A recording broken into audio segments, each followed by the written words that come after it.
seeing double since you went away. Ran to the bottle, zoned it to myself again. Getting drunk every day, spend my time in the motions. Feeling sick to believe that we call this living. And how did we get into this situation? When did it end? We were just beginning. All of me is wasted, wasted without you. I can still taste you on my tongue. No, and I know, and I know, and I know now I'm sober. And I know, and I know, and I know now I'm older. And I know, and I know, and I know now it's over. Caught under a roof of this place that we built. Oh, getting drunk every day, spend my time in the motions. Tell me, why does the world keep spinning? How did we get into this situation? Why the hell did my phone stop ringing? All of me is wasted, wasted without you. I can still taste you on my tongue. No, and I know, and I know, and I know now I'm older. And I know, and I know, and I know now I'm sober. And I know, and I know, and I know now it's over. And I know, and I know, and I know now I'm older. And I know, and I know, and I know now I'm sober. And I know, and I know, and I know now it's over. That was the amazing Alfie Sharp. Alfie, welcome. Hiya. It's amazing to have a brilliant singer-songwriter on. Thank you for having me. Thank you for that wonderful performance. A deep song. I imagine you're a deep person from what I understand. Can you just tell us a little bit about yourself? Yeah, I grew up here in Nottingham, in quite a musical family. Not musical in terms of the fact that everyone played an instrument, but like Christmas, birthdays, everybody be around a piano singing. So yeah, my love for music stemmed from them really. My dad bought me my first piano at the age of 5, and I've sort of not wanted to do anything else since. So yeah, here I am. Thankfully as well. We're really glad to have you. Thank you. So talk us through the creative process. My creative process, it's different with everything that I do basically, because I write for myself, I write for other artists. So each experience is different, especially with my own music, because I write about my personal life. It's a bit of a different experience, and it usually starts at the piano, really, in my studio at home. So that's where I write most of my songs.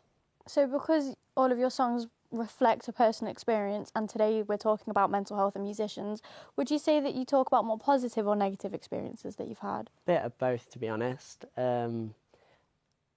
Any experience that evokes an emotion is obviously important for me, and it gives me fire to write about something, you know. So if something's ticked me off, it's a lot easier to write about.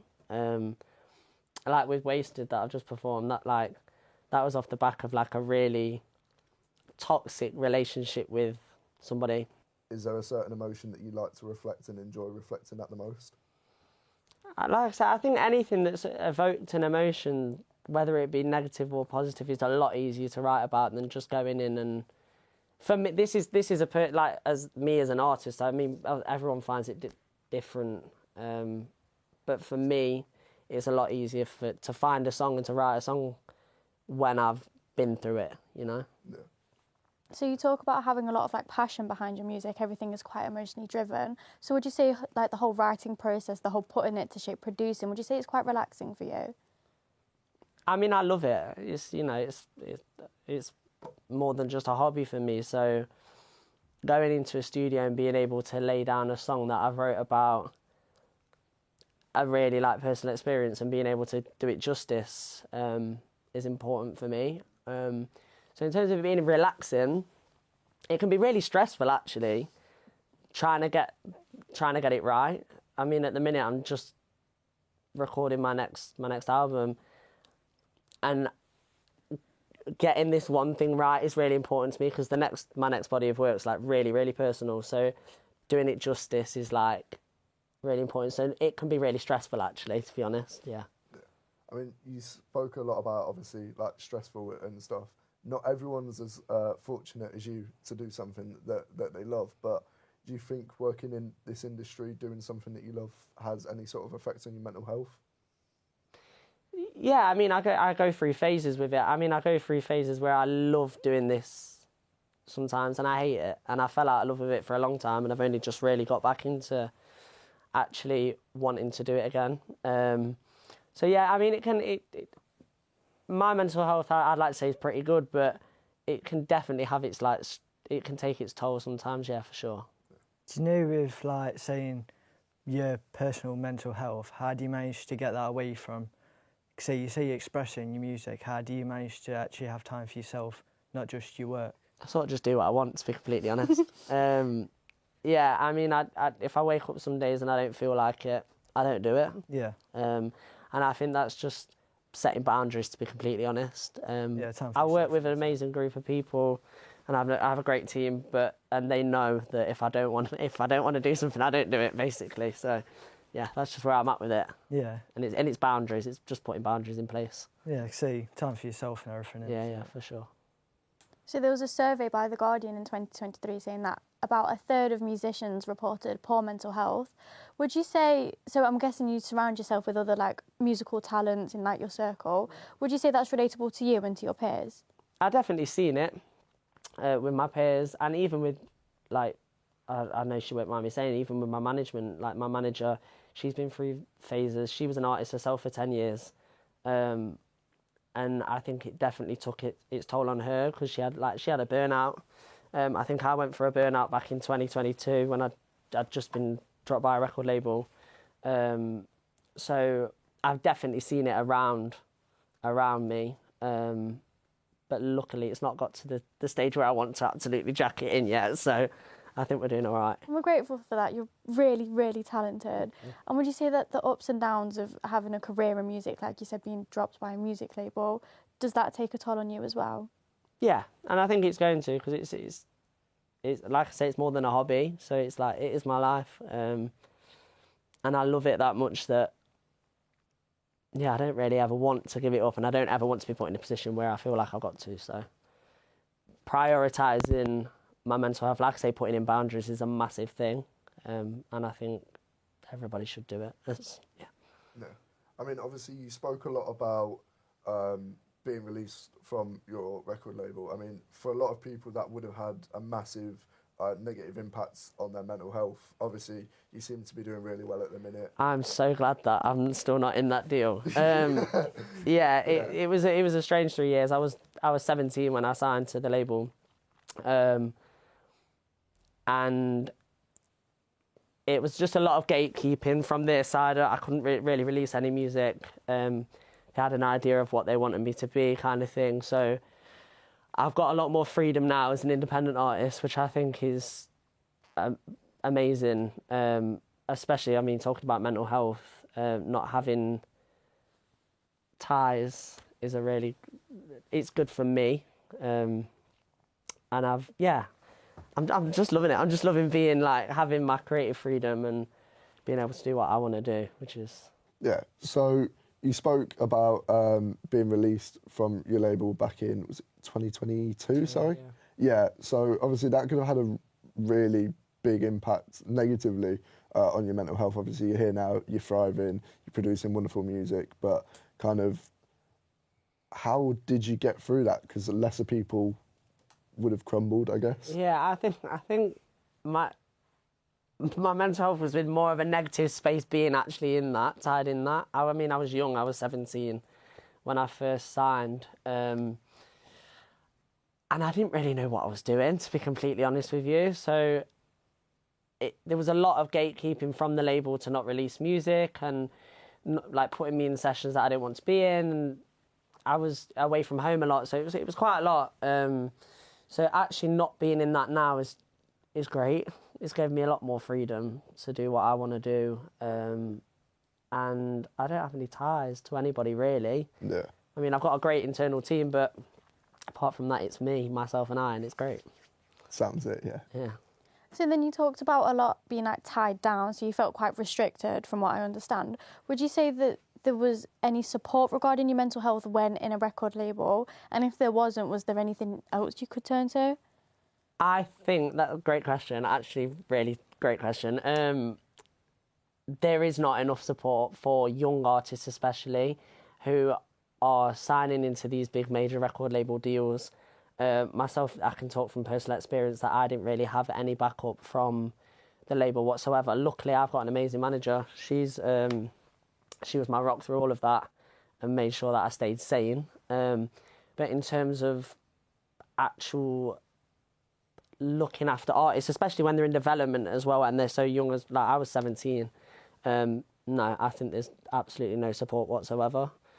So something definitely needs to be done about that. So would you say that you wish that people told you what you were getting yourself into at such a young age? Looking back now, it was like 3 years of development for me, a really expensive development that was paid for. It was great, but in terms of like the mental health aspect of stuff and just no communication, it was rubbish. No, it was crap. Would you, if you had signed that deal now, would you have seen it going differently? Like, for you as an artist, I mean, you're in a very different position because of that. If obviously we're going to assume that you're in the same position now without having signed that and you're going on to sign it now, how would you have seen that going? Do you reckon it would have been positive for you now, or would you just prefer to stay independent? I don't think I'd change anything because it gave me... like I say, it gave me like 3 years of development and access to a lot of resources that I probably wouldn't have had at that time if I hadn't of. Yeah, things would probably be different now, but I don't think I'd change it at all. And I'm really enjoying the space that I'm in as a result of what I went through. So I wouldn't change anything. Yeah. So speaking about like your time leaving, how would you see from there to now? And then following like the next year or so, how do you see yourself growing, like in the music industry? I'm going to release some more music. Got to hopefully go on tour this summer, do some shows, and just completely wing it. Yeah. I think that's what I've done for the last however many years. So I think I'm just going to carry on doing that. I've obviously got personal goals and goals within music and what I want to do, but I'm just going to wing it, yeah. That's where I'm at. YOLO. Yeah. But no, and then when you go on tour, is there any like pressure on you towards to yourself and then from like outside? To perform, to stay healthy, to do a good job of pleasing my audience, selling tickets. Like of course there's stress. There's always going to be stress with something like that, and especially even just like organising a tour. But yeah, I'm looking forward to the summer and what this year will bring. Cool. Thank you very much. It's been a pleasure having you. No, thank you. We've enjoyed your performance and your answering of our questions. Just for viewers at home, where can we find you before we disappear? All social medias, Alfie Sharp. Literally sort like that, not where the backwards are. And Spotify, Apple Music, Amazon, whatever you choose to stream your music on. Cool. Thank you very much. Well, we look forward to seeing what you have next. And Thank you. yeah, thanks for being here. Thank you. Go.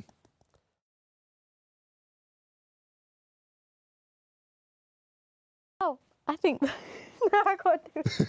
Oh, she's bold. She's done it.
Okay, now that'll do. These lot are laughing, man. Matt, tell him to pattern up. Jamie, I heard you Matt, sort 'em squeaking. out.